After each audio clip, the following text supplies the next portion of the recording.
Bismillahirrahmanirrahim. Assalamualaikum warahmatullahi wabarakatuh. Jamaah Ridhaullah yang saya cintai. Pada hari ini Selasa tanggal 9 November tahun 2021 adalah bertepatan dengan hari ulang tahun berdirinya keluarga besar Ridhaullah yang ke-16 tahun. Dan kebetulan bersamaan dengan tanggal lahirnya saya, sehingga usia saya sampai saat ini adalah 66 tahun.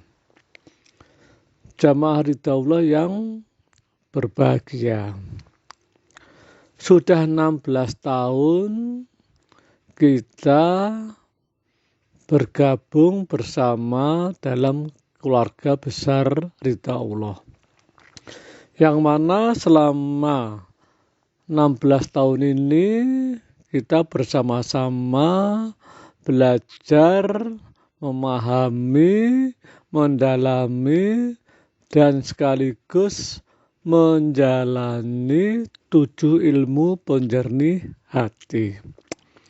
Sehingga saya menilai atau menganggap untuk mengerti dan untuk menjalani 7 ilmu penjernih hati, saya kira sudah cukup memahaminya, sehingga untuk selanjutnya dengan menjalani 7 ilmu penjernih hati, kita gabung dengan menjalani program keluarga Ridhaullah, sehingga insya Allah mudah-mudahan hasilnya kita bahagia dunia akhirat. Amin. Program yang akan kita jalankan bersama-sama menjalankan 7 ilmu penjernih hati, yaitu ada 2. Pertama, terkait dengan pelaksanaan sholat. Yang kedua adalah pelaksanaan kita bersolawat kepada junjungan kita Nabi besar Muhammad beserta keluarganya. Nah, kenapa demikian? Baiklah, saya jelaskan sebagai berikut. Penjelasan ini kami mulai dari kenapa Allah menciptakan manusia. Secara sederhana bisa saya sampaikan bahwa tujuan Allah menciptakan manusia agar kita menjalani kehidupan. Sekali lagi, agar kita manusia menjalani kehidupan sehingga bahagia dunia dan akhirat. Yaitu kalau di Quran surat QS 51 ayat 56, Allah berfirman bahwa tidak akan aku ciptakan jin dan manusia semata-mata hanya mengabdi kepada Allah. Ya, itu artinya kita harus menjalani kehidupan hanya khusus mengabdi pada Allah, sehingga hasilnya bahagia dunia akhir di dunia. Yaitu kehidupan yang saat ini sedang kita jalani. Kemudian kehidupan ketiga adalah setelah umur kita habis, maka dilanjutkan menjalani kehidupan di alam kubur. Nah, yang terakhir, yang keempat, nanti setelah alam semesta ini mengalami kiamat, selanjutnya kita dibangkitkan lagi dari alam kubur, akan menjalani kehidupan yang keempat adalah kehidupan di akhirat, yaitu di surga atau di neraka. Kehidupan yang kita sederhanakan menjadi 4 masa itu, yaitu saat kita di dalam perut, kemudian di alam dunia, kemudian di alam kubur, dan terakhir di akhirat, kita harus betul-betul dalam keadaan bahagia. Sehingga contohnya saat ini kita sedang hidup di dunia. Targetnya kita harus hidup bahagia saat kita di dunia ini. Oleh karena itu, hati-hati menjalani kehidupan. Jangan sampai karena terjebak masalah demi masalah, akhirnya kita tidak bahagia. Hati-hati. Begitu juga jangan sampai saat ini kita hidup di dunia dalam keadaan lengah, sehingga nantinya menghasilkan kehidupan kita di alam kubur tidak bahagia. Jangan sampai terjadi. Targetnya juga kita nanti kalau saat hidup di alam kubur harus juga bahagia. Kehidupan keempat, waktu di akhirat pun targetnya kita harus bahagia. Jangan sampai karena kita saat ini hidup di dunia itu lengah, kemudian menghasilkan kegiatan kehidupan di akhirat tidak bahagia, juga salah. Jadi sekali lagi saya ulang-ulang, kita menjalani kehidupan itu harus dalam kondisi bahagia. Bapak Ibu jamaah Ridhaullah yang saya cintai, mari kita perdalam agar kehidupan yang kita jalani menghasilkan bahagia. Waktu kita hidup di dunia saat ini, agar bahagia, kita mengacu ke firman Allah yang ada di surat Al-Fatihah ayat 6 dan 7, yaitu ayat 6, ihdinas siratal mustaqim. Kita supaya mohon pada Allah jalan yang lurus atau jalan yang benar. Di ayat ke-7 dijelaskan, orang yang menjalani di jalan yang benar akan mendapat kenikmatan atau bahagia, atau yang tidak dimurkai Allah dan juga tidak akan tersesat. Sekali lagi, saat di dunia, kalau kita ingin hidupnya bahagia, harus benar-benar kita berjalan di jalan yang lurus atau jalan yang benar. Berarti harus mengikuti tuntunan atau pedoman hidup dari Allah. Selanjutnya, agar kita saat hidup di alam kubur bahagia, Pertama, perbuatan kita selama di dunia harus baik, yaitu harus benar tadi.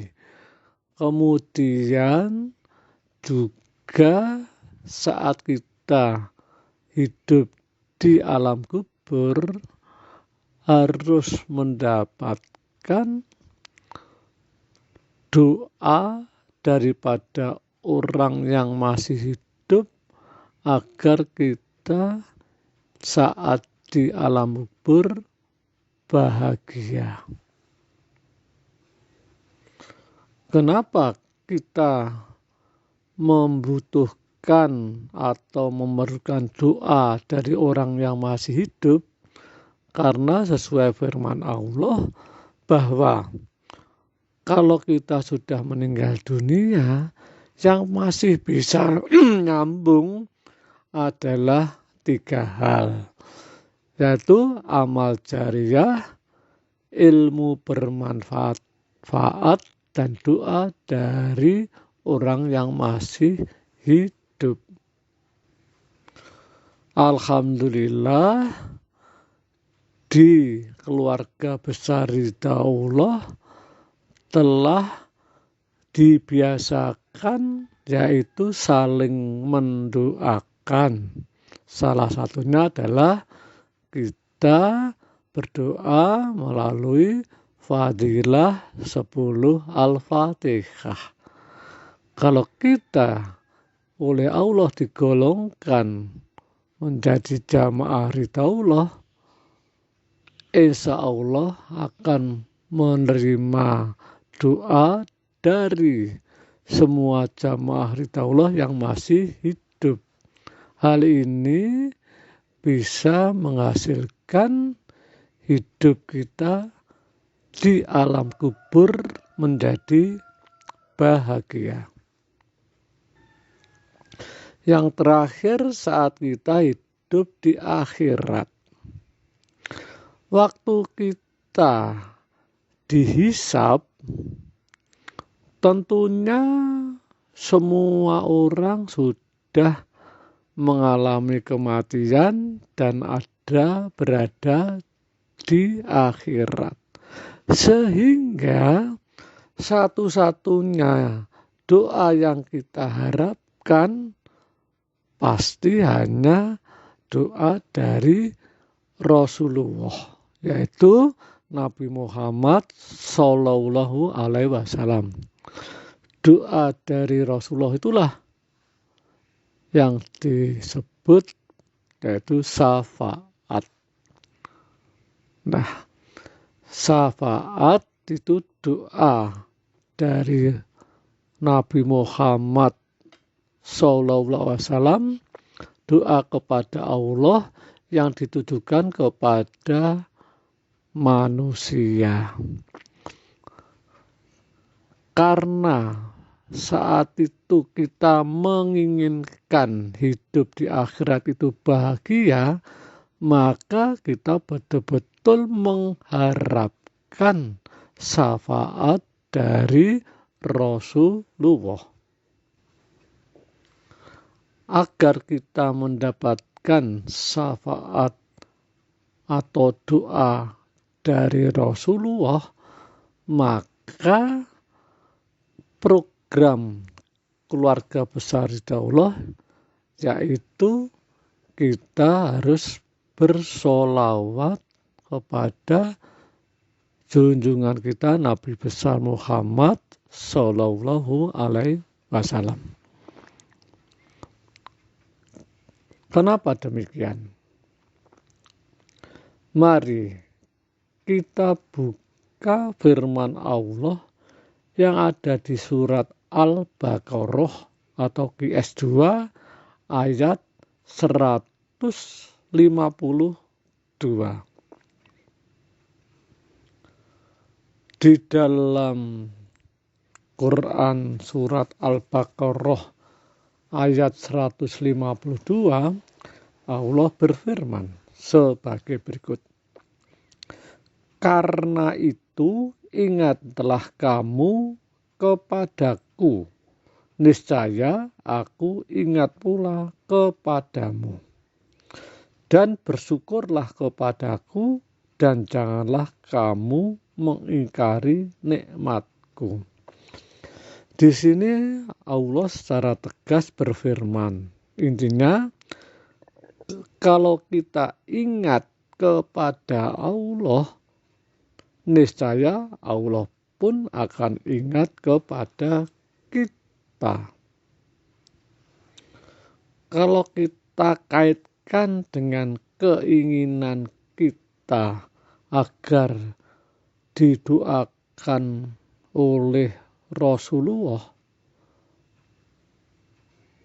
maka kita pun selama di dunia ini harus juga mendoakan kepada Rasulullah, yaitu kita bersolawat kepada Rasulullah. Solawat kepada Rasulullah itu merupakan perintah Allah yang ada di Quran surat 33 yaitu Al-Ahzab ayatnya 56. Di sini Allah berfirman sebagai berikut. Sesungguhnya Allah dan malaikat-malaikatnya bersolawat untuk Nabi. Hai orang-orang yang beriman, bersolawatlah kamu untuk Nabi dan ucapkanlah salam perhormatan kepadanya. Nah, firman Allah cukup jelas bahwa Allah memberi perintah kepada orang yang beriman agar sholawat kepada Nabi. Sekali lagi, kalau kita kaitkan dengan firman Allah, ingatlah kepadaku, niscaya Allah akan ingat kepada kita. Jadi cocok. Barang siapa yang bersolawat kepada Nabi atau mendoakan kepada Nabi dan keluarganya, insya Allah Nabi pun akan mendoakan kepada kita, yaitu memberi syafaat. Kalau secara sederhana atau pakai logika, barang siapa yang menginginkan buah mangga, maka harus menanam pohon mangga. Barang siapa yang menginginkan buah jeruk, maka harus menanam pohon jeruk. Nah, oleh karena itu, mari kita menjalankan sholawat kepada junjungan kita Nabi besar Muhammad Sallallahu Alaihi Wasallam. Jamaah ridhaullah yang saya cintai, untuk membiasakan sholawat kepada junjungan kita Nabi besar Muhammad Sallallahu Alaihi Wasallam, maka kami anjurkan kepada semua jamaah ridhaullah, silahkan bersolawat secara tenang, pelan-pelan, saat kita sebelum atau sesudah menjalankan sholat wajib. Kurang lebih 15 menit. Ini untuk membiasakan agar kita sholawat. Saya sudah mencoba untuk bersolawat selama 15 menit, kurang lebih menghasilkan 100 sholawat. Jadi kalau kita sehari itu menjalankan 5 kali sholat wajib, ya kurang Tapi setidak-tidaknya sehari kita bersolawat sebanyak 500 kali. Nah, ini hanya sekedar metode agar kita terbiasa bersolawat. Solawatnya tidak usah tergesa-gesa. Saya akan beri contoh. Setelah saya hitung kurang lebih 15 menit menghasilkan 100 solawat, itu ritmenya kurang lebih sebagai berikut. Allahumma sholli ala Sayyidina Muhammad wa ala ali Sayyidina Muhammad. Allahumma sholli ala Sayyidina Muhammad wa ala ali Sayyidina Muhammad.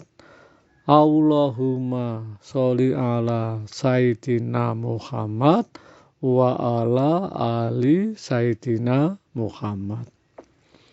Begitu saya coba seperti itu, ternyata kurang lebih selama 15 menit itu kurang lebih menghasilkan 100 sholawat. Dan alhamdulillah kalau kita betul-betul meresapi yang mana saat itu kita berdoa kepada Allah untuk Nabi Muhammad SAW, badan terasa segar, enak, nyaman, karena betul-betul kita resapi saat itu kita memohon kepada Allah. Jadi sudah saya jelaskan program bersolawat kepada Rasulullah sudah jelas-jelas, itu karena kita mengharapkan didoakan oleh Rasulullah atau ingin mendapatkan syafaatnya, maka saat kita di dunia harus juga mendoakan kepada Rasulullah. Jamaah Ridhaullah yang saya cintai, program satunya lagi adalah sholat. Sholat kita harus betul-betul baik sesuai firman Allah yang ada di Quran 29, yaitu Al-Ankabut ayat 45. Sholat itu bisa mencegah perbuatan keji dan mungkar, dan sholat itu lebih utama daripada ibadah yang lainnya. Jadi nanti kalau sholat kita tuh bagus, insya Allah kita setelah sholat selesai, perbuatan kita akan terbebas dari perbuatan keji dan mungkar. Berarti perbuatan kita perbuatan yang baik atau yang benar. Dan sesuai firman Allah yang ada di Quran surat 7, yaitu Al-Ma'un ayat 4 dan 5, Allah berfirman yang isinya sebagai berikut. Ayat keempat, maka kecelakaanlah bagi orang-orang yang sholat. Ayat kelima, yaitu orang-orang yang lalai dari sholatnya. Mari kita perdalam apa yang dimaksud lalai dari sholatnya. Ayat keempat dijelaskan bahwa celakalah bagi orang yang sholat. Berarti orang itu sudah menjalankan sholat. Tapi di ayat 5 disebutkan bahwa orang yang lalai dari sholatnya akan celaka. celaka. Mari kita betul-betul perdalam. Yang dimaksud lalai di sini itu bagaimana? Lalai di sini adalah orang yang diberi peringatan bahwa orang itu sudah menjalani sholat. Sekali lagi, peringatan ini bagi orang yang sudah menjalani sholat. Ayat keempat tadi jelaskan, celakalah bagi orang yang sholat. Berarti orang itu sudah menjalani sholat. Oke, kita perdalam. Orang yang sudah menjalani sholat. Orang yang sudah menjalani sholat, ada yang sholatnya masih kurang bagus, dan satu lagi orang yang sholatnya sudah bagus. Anggap aja sudah khusyuk. Berarti dua-duanya tergolong sudah menjalani sholat. Jadi yang dimaksud sudah menjalani sholat itu orang yang belum khusyuk maupun yang sudah khusyuk. Itu sudah menjalani sholat. Tetapi masih diberi peringatan. Yaitu kalau kita lalai dari sholat kita termasuk orang yang celaka. Berarti peringatan lalai itu pasti ditujukan kepada orang yang setelah menjalani sholat kemudian melakukan perbuatan yang tidak benar. Kenapa demikian?